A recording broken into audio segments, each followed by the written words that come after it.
कई साल पहले एक शक्तिशाली राजा की एक बेटी थी। बेहद सुंदर, नाजुक और जिद्दी। उसका नाम राजकुमारी देवयानी था।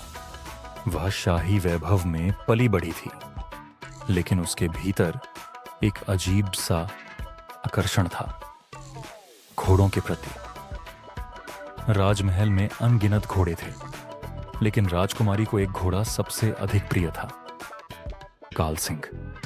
काला, मजबूत, तेज और पूरी तरह से अनियंत्रित। वह सिर्फ राजा के आदेशों को मानता था। राजकुमारी का दिन घुड़सवारी के बिना अधूरा रहता। धीरे धीरे घोड़े के साथ उसका रिश्ता गहरा होता गया।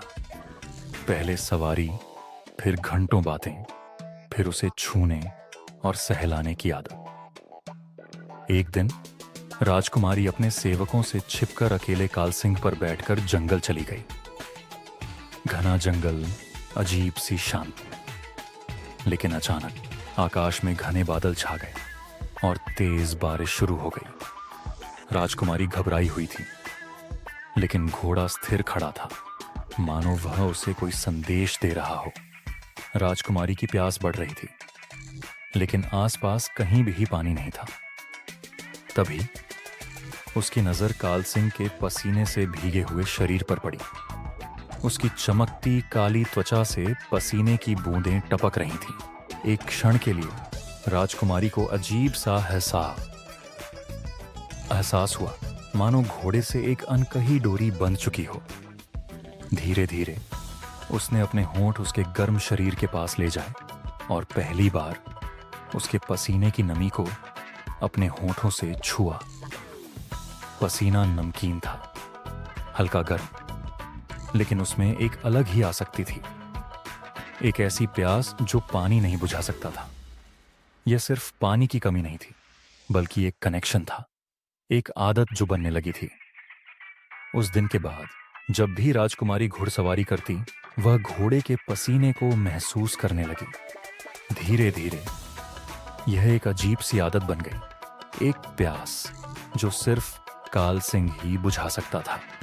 राजमहल में कोई नहीं जानता था कि राजकुमारी के भीतर क्या बदलाव आ रहा था।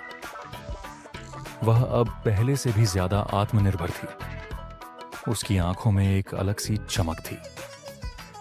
हर दिन जब वह काल सिंह के करीब जाती, उसकी सांसें तेज हो जाती, उसकी प्यास बढ़ जाती।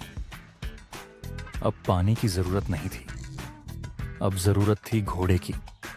उसकी गंध, उसका तापमान और उसकी नमी। वक्त बीतता गया, लेकिन यह रात सिर्फ राजकुमारी और उसके घोड़े के बीच ही रहा।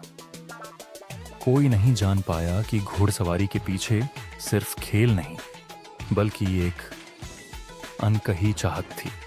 क्या यह सिर्फ एक आदत थी या कुछ और?